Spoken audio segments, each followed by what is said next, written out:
How's it going, YouTube? This is Wake Run Collapse. I've got a few things that I'd like to talk about regarding the state of the channel. If this is the first time you've clicked on one of my videos, then welcome. If you're looking for entertainment, you might be better suited watching one of my booster box openings. I'm a Japanese TCG collector, so if you'd like a preview of what Ancient Origins will look like before its release next month, click here to watch one of my Bandit Ring booster box breaks. If you want to stick around, you're more than welcome, and of course to my subscribers, a fond welcome back. I'm making this video today because my channel is at a crossroads. Since I started uploading in the latter half of 2012, I've amassed nearly 10,000 subscribers, which is just insane to think about. There used to be a time when I'd be thankful if anyone watched my videos at all. I'm no less thankful now, but I've also got the added support from all of you, and I see a lot of the same names in the comment section and on Twitter. Viewership isn't huge by any means, but I've got a solid foundation of great people all over the world, and that means a great deal to me.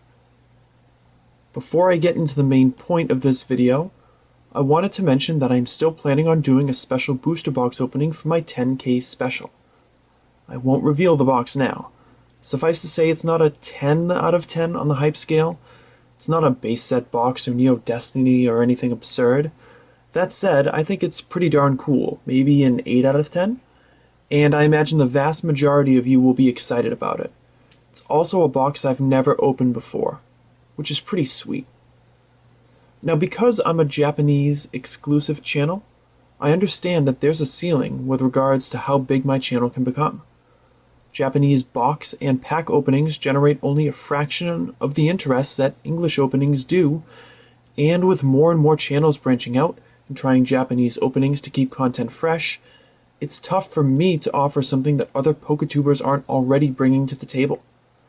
On an average day, so not when I'm posting boxes from a brand new set, I average only about 8 to 10 new subscribers per day. It's nice to stay in the positives, but it's also a sign that outside of sets that haven't been released in English yet, my content isn't must-see anymore. And you know, that totally makes sense to me. YouTube is not my job. I already have a salary position that eats away a large portion of my time. There's also this thing called real life that I have to tend to, and Pokemon ends up further down the line as that takes over. Most of my videos have my computer monitor in the background. I've got a messy desk that rocks back and forth when I move too much. My lighting is less than spectacular, and I'm not a terribly excitable person in my videos, even when I pull great cards. And to top it all off, I have no idea how to video edit, nor much of a desire to learn. I know all this contributes to fewer and fewer people clamoring to see my openings, especially new people in the face of some of the larger channels out there. So, if I want to break the status quo of my channel, I really have 3 options. The first one is to stop uploading. That's not going to happen. I tried that before at around 800 or 900 subscribers. I don't want to lose interest in YouTube like I have with other things because of my ability to shut my brain off and free up my time.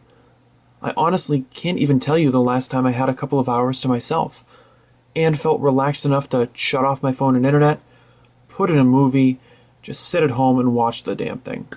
I'm always apprehensive that something is going wrong at work or I've missed an opportunity somewhere, and that's something I have to work on personally. But while I'm doing that, I have no intention of walking away from a community that I'm blessed to be a part of. This is fun to me, and I feel valued as a resource to Japanese collectors, so I'm not looking to bail. The second option is to continue uploading, but do something different to bring a wider breadth of viewers to my channel. Something like shooting a Let's Play or opening English boxes would bring more people on board, and it'd shake up the monotony of the singular focus that my channel has. While it would be a breath of fresh air, not a single subscriber of mine is here for a Phantom Forces booster box or a Nuzlocke, and I've only got a passing curiosity in those things at best. I enjoy watching them, sure, but as a content creator, it's not something I want to produce and put out there. I've built this channel on Japanese cards, and you've helped to build that channel with me, so I'm not going to drop a drastic change like that in an effort to hit milestones more quickly and bring in more money. Besides, there are so many channels out there that are already contributing to those parts of the fandom in excellent and amazing ways, and I'm not going to clutter up those parts of the PokeTubing community with something that's maybe a little subpar or that my heart really isn't into. So I'm left with the third and final option: dance with the one that brought me. I'm going to continue to open a variety of Japanese Pokemon products, showcase my collection, show off cool BCBMs, and sell extras to those of you who need them. But that's something I've always done.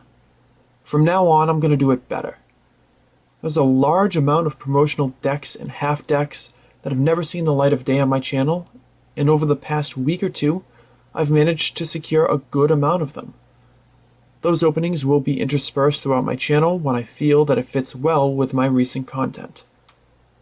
I've still got a large volume of packs in storage for the Booster Pack Frenzy series as well, but uploads for that have been weekly, and the support isn't what it used to be. In my mind, the problem isn't the packs themselves or the pulls, but the fact that there's only one 4-minute video every week on the entire channel when it comes to pack openings. So, as a result, I've taken it upon myself to scour the internet for more booster boxes and TCG products from the Japanese X and Y series. The newest set is always the most popular one, but it doesn't diminish the awesomeness of the sets that have already seen their brightest days. I mean, think about it. If you pull a full art Charizard from a booster pack of Wild Blaze, are you going to be less excited because it's not a full art Gengar or Rayquaza from a newer set? Heck no, you're going to be stoked about that Charizard pull. And so would I. So from this multitude of booster boxes from sets I've already opened cases of, thinking that a regular old booster box streak is not going to be enough this time around. I want to get mileage out of these purchases, and I want to provide interesting and consistent content for all of you. What I'm thinking about doing is opening one pack per set, oldest to newest, until we get 2 holos or better, and then we stop the video until the next installment. This will guarantee a variety of cards are shown, keeps the video length short, which I know can be an issue with viewers when I open booster boxes, and it ensures that we always end each and every video on a high note, whether it takes 2 packs or 10 to get to that second holo. Those 5-card Japanese packs can be unpredictable, so I want a measure of control so that each and every episode has a pull worth watching. The trouble I'm having with this, to be honest, is coming up with a name. Everything I've thought of so far has been too passive for my taste. Booster Pack Frenzy has a nice ring to it, it's solid, but I'd like a name for this newer series that's different but still sounds crisp. If any of you have a suggestion you'd like to share for a series of this style, please let me know in the comment section below. I may take a recommendation from one of you, or I may not, but I appreciate any and all efforts that you guys put forth regardless of my decision. So, from the moment that I hit 10,000 subscribers, I'm making a commitment to you all. A minimum of 2-pack openings per week. Sometimes it'll be 3. Booster Pack Frenzy will continue to be a weekly series, and this new series will be once or twice a week depending on what else is going on or being uploaded to my channel at the time. It could be 2 openings and a deck opening, 3-pack videos, etc. Of course, if a new set has been released and I'm in the middle of a booster case opening, those series will take a back seat until I'm done, because brand new stuff brings in the cheddar and takes precedence. It always has and it always will. Which reminds me, I really should do more videos on YouTube analytics. But that's an issue for another time. For now, I'm signing off. I started as a Japanese PokeTuber, and I'm going to continue to be a Japanese PokeTuber, but I just want to be the best Japanese PokeTuber I can be to really pay you guys back for all the support that you've given me over the years. So thank you very much for watching. Leave a like if you enjoyed this video, and I will see you very soon.